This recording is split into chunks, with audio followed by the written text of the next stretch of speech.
Hello friends, welcome back. I am Vivek Singhal from tradingwithvivek.com।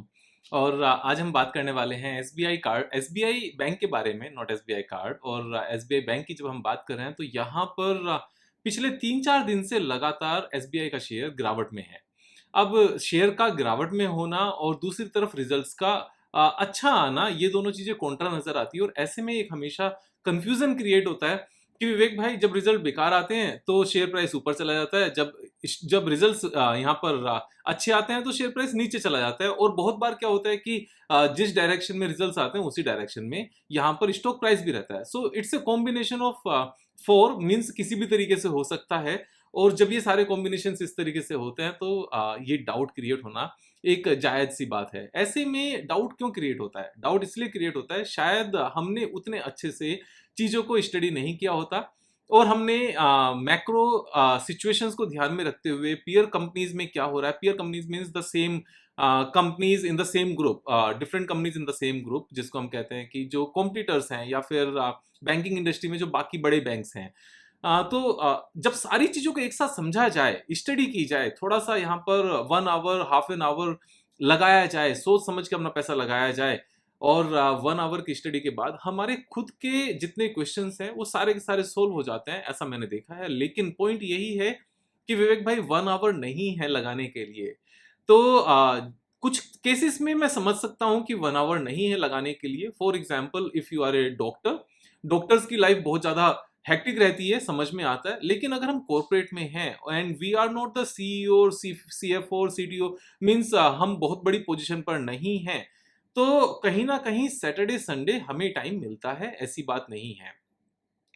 मेरा कहना यह है कि 90% लोगों को इतना टाइम जरूर मिलता है कि वो वीक में 4-5 आवर्स का टाइम निकाल सकें। एंड क्योंकि डेली बेसिस पर हमें ट्रेड नहीं करना होता, हम एफ एंडो ट्रेडर्स नहीं हैं, हम इंट्राडे ट्रेडर्स नहीं हैं और करेंसी और कमोडिटीज भी नहीं करते। तो इस केस में इतना टाइम निकाल लेना हमेशा जरूरी है और अपने लिए निकालना भी चाहिए। और अगर आप अपने टाइम को मैनेज करने की कोशिश करोगे, वो टाइम निकल भी जाएगा। अब बात ये आती है कि विवेक भाई, आप एसबीआई बैंक की बात कर रहे थे, स्टेट बैंक ऑफ इंडिया की बात कर रहे थे, तो ये सब बातें करनी जरूरी हैं क्या? ये सब बातें इसलिए करनी जरूरी हैं क्योंकि जो पर्पस है वो आपको इंडिपेंडेंट बनाना है। यहाँ पर स्पून फीडिंग नहीं है। So that is the main reason. और वीडियो इसलिए बनाते रहना है जिससे जिन लोगों ने अपनी वर्किंग की है वो वीडियो के साथ में अपनी उस वर्किंग को चेक कर सकें कि आपने कोई पॉइंट मिस किया क्या या आपने कोई पॉइंट एक्स्ट्रा लिया क्या। और जिस तरीके से विवेक भाई समझ पा रहे हैं उसी तरीके से हम भी समझ पाए क्या। तो एक हैबिट बन जाती है चीजों को एनालाइज करने की। और जिनके पास टाइम नहीं है, ऑफ कोर्स एनालिसिस मैंने कर दी, लेकिन एनालिसिस जो की है वो बाय और सेल के लिए नहीं की है, एनालिसिस की है समझाने के लिए। तो सबसे पहले हम यहाँ पर एक चीज देखते हैं कि रिजल्ट्स आए कैसे। जब हम रिजल्ट्स की बात करते हैं तो जून क्वार्टर के रिजल्ट्स आए and this net profit is 19,094 crore rupees, highest ever quarterly net profit जो एक क्वार्टर का आया है जून 2023 का। कितना आया है? 19,000 करोड़, ऑलमोस्ट 20,000 करोड़ आया है। और अब से कुछ साल पहले ही, यानी कि मार्च 2021 में हाईएस्ट एवर नेट प्रॉफिट था और 2020 में भी हाईएस्ट एवर नेट प्रॉफिट था। तो ये 20,000 के आसपास का जो पूरे साल का नेट प्रॉफिट आता था, अभी एक ही क्वार्टर का उतना नेट प्रॉफिट आया है। आप इस बात को ध्यान से समझो। एंड अगर हम लास्ट 12 मंथ्स की बात करने लगे, 70,000 करोड़ रुपीस का, 69,000 करोड़ रुपीस का नेट प्रॉफिट है। And this figure is $9 billion.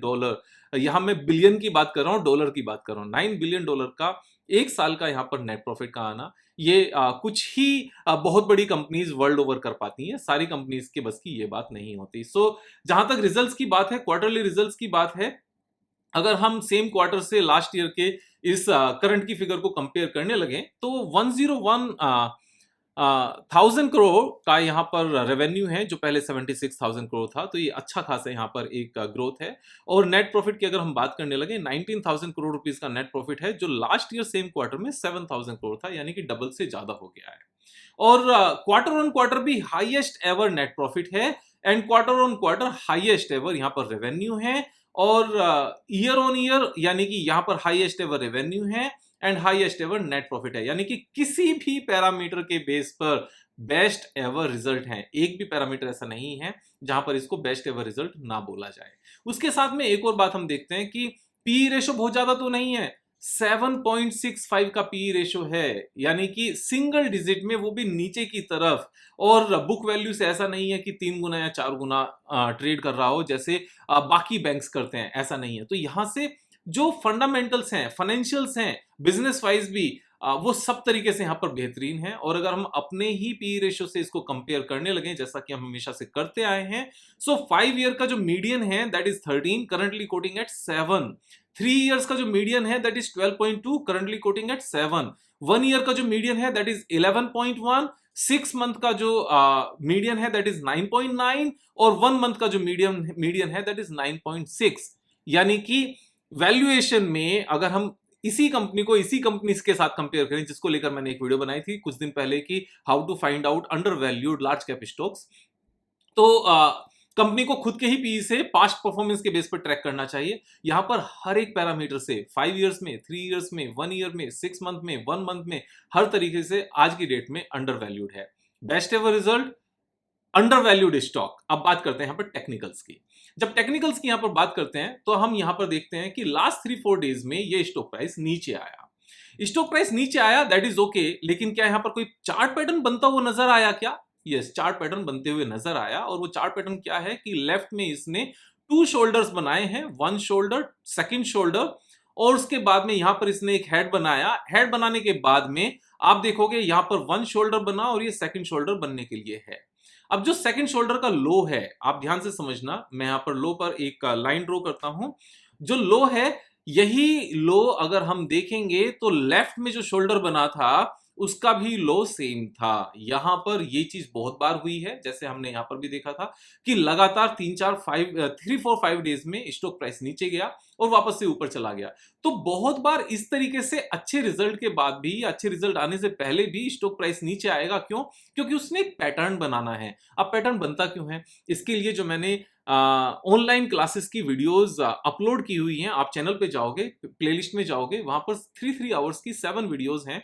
वहां जाकर अगर आप देखोगे तो जो पहले पेड कोर्स था वो मैंने सबके लिए यहाँ पर अपने YouTube चैनल पर फ्री में डाला हुआ है, जिससे हर कोई सीख सके। इसके लिए मैंने एक ट्वीट भी किया था, अगर आपको ध्यान हो, और ट्वीट को लेकर मैं आपको दिखाना भी चाहता हूं कि ट्वीट क्या था। और उस पे काफी मीन्स सभी ने अच्छे से रेस्पॉन्ड भी किया और अच्छा फील भी किया। मैं यहाँ पर प्रोफाइल में जाता हूं और प्रोफाइल में जाकर जब बात करते हैं, so in next 3 to 5 years I wish to make 40-50 lakh successful equity traders and investors, those would confidently be making more than 100 crore over a period of time to strengthen their families and of course Bharat. तो उसके लिए मैं क्या करूंगा? I will keep on making videos on YouTube, जिससे आप लगातार सीख सको। मेरा सिर्फ एक ही पर्पज है कि मैं सिखाता रहूंगा, आप सीखते रहिए। तो यहाँ पर ये सिंपल सी एक बात है, दूसरा कोई पर्पस नहीं है, क्योंकि यहाँ पर सारी चीजें मैं फ्री में आपके सामने शेयर कर रहा हूँ। फ्री में कहना बार बार अच्छा नहीं लगता, लेकिन मैं क्यों बता रहा हूं कि आपको अगर YouTube वीडियोस पर जो मैंने कोर्स डाला हुआ है, आप ध्यान से समझना, जो अपने YouTube चैनल पर जो कोर्स डाला हुआ है, अगर आपने वो 7 वीडियोस अच्छे से कर ली तो सीरियसली आपको किसी भी और कोर्स की जरूरत नहीं है स्टॉक मार्केट से रिलेटेड। ये बात मैं इतने अच्छे से आपको कह रहा हूं। उसके साथ में लगातार रिवीजन के लिए जैसे मैं ये वीडियो बना रहा हूं, आप देखते रहेंगे। हम वापस से जाते हैं, और वापस से जाते हुए जब इस पैरामीटर को चेक करते हैं, तो ये चीज आप हमेशा चेक करना कि अगर लास्ट टाइम वाला जो शोल्डर का लो है अगर सेम तक पहुंच जाए तो वो एक अच्छा बाइंग लेवल होता है। कब? जब इस स्टॉक के बिजनेस भी इंप्रूव हो रहे हो और फाइनेंशियल्स भी इंप्रूव हो रहे हो एंड बेस्ट एवर रिजल्ट्स हो लेटेस्ट क्वार्टर्स के। ऐसे में ये यहां से वापस ही जाता है, और वापस जाने के बाद में ब्रेकआउट भी देता है, और ब्रेकआउट के बाद में जो इसका टेक्निकल टारगेट निकल कर आता है, वो टेक्निकल टारगेट के बेस पर ये टेक्निकल टारगेट अचीव भी होता है। और इसको अचीव होने में कितना टाइम लगेगा, इसको लेकर भी जो वीडियो बनाई थी उसके बेस पर भी हम अभी चेक कर लेंगे। So the technical target is coming 742, right now this is 573, और करंट प्राइस से लेकर जब हम यहां तक देखते हैं, so technical target is coming 30% potential gain. इसमें कितना टाइम लगेगा? मेरे हिसाब से 1 ईयर से ज्यादा तो किसी भी सेंस में बनता ही नहीं है। वाई? अब मैं वो भी आपको बताता हूं, क्योंकि लास्ट 2 ईयर से इस स्टॉक ने एज सच कुछ भी गेन नहीं दिखाया। अगर हम बात करने लगे अक्टूबर 21 में किस लेवल पर था? 541 पर था, अभी कितना है 573 है। अब ध्यान से समझना कितने परसेंट ऊपर गया, जस्ट 5.44%।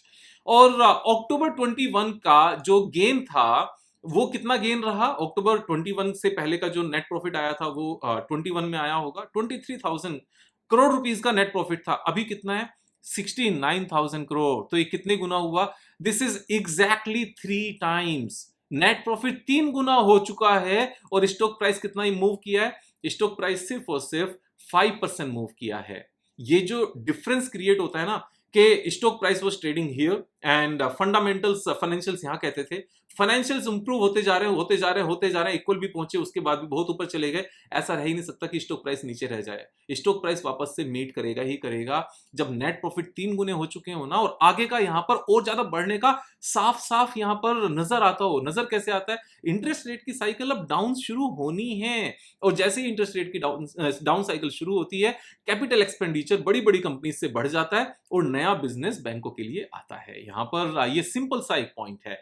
अब यहां पर ये सब सारी चीजें साफ साफ हैं, और यही पैटर्न आपको कहां नजर आता है, यही सेम पैटर्न आपको कोटक महिंद्रा बैंक में नजर आता है टॉप पर। सेम इसी तरह का पैटर्न बनता हुआ, सेम इसी तरह का पैटर्न बनते हुए आपको एचडीएफसी बैंक में नजर आता है, एग्जैक्टली सेम इसी तरह का पैटर्न बनते हुए। और यही चीज को कौन यहां पर प्रूव करता है, बैंक निफ्टी का चार्ट पैटर्न। जब बैंक निफ्टी में हम देखते हैं ना, तो बैंक निफ्टी को लेकर मैं आपको बताता हूं, सेम इसी तरीके का यहां पर एक कप विद हैंडल पैटर्न है। और कप विद हैंडल पैटर्न के केस में जो अपना टेक्निकल टारगेट निकल कर आता है वो ऑलमोस्ट करंट प्राइस से 10% अपसाइड पर है। अब ये 10% जो अपसाइड है ना करंट प्राइस से, सेम ही ये अकेली चीज बाकी जो बड़े बैंक्स हैं उन सब में अच्छी खासी रैली दिखा देगा। अब ये बैंक निफ्टी का टेक्निकल टारगेट कब तक पूरा होना है, जो हमारा पैरामीटर है कि जो डेप्थ है मैक्सिमम वहां से लेकर और ब्रेकआउट तक जितना टाइम लगा उतना ही टाइम इसमें आगे लगना होता है। ब्रेकआउट के बाद ये यहां पर उसके बाद उतना ही टाइम लगना होता है। तो इसका जो टेक्निकल टारगेट हमारा आता है, ये आता है अक्टूबर तक, यानी कि दिवाली के टाइम तक।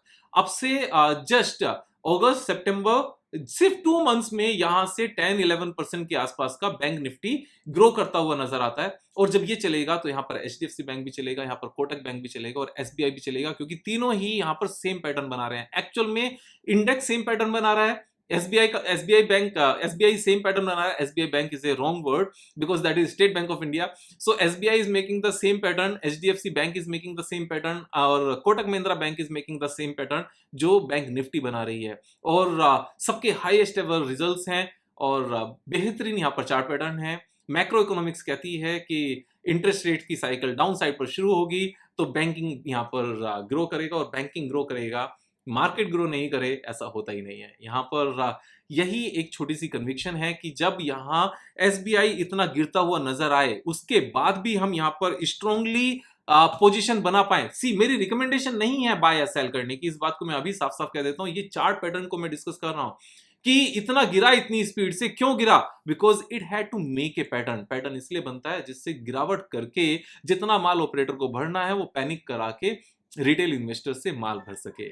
यहाँ पर मेरा पर्पस सिखाना है आपको, जिससे हम सब रिच बन सकें। और मुझे ब्लेसिंग्स देते रहना, उसमें मैं आपसे बोलने में बिल्कुल भी हिचकिचाऊंगा नहीं, लेकिन दोस्तों के साथ शेयर करना नहीं भूलना। सब्सक्राइब करना भी है, सब्सक्राइब कराना भी है, पैसे कमाने भी हैं और पैसे दोस्तों को कमवाने भी हैं। यहाँ पर आप अपना ख्याल रखिए, मैं वीडियो बनाता रहूंगा और कल फिर मिलेंगे एक नए वीडियो के साथ। तब तक जय हिंद, जय भारत, श्रेष्ठ भारत।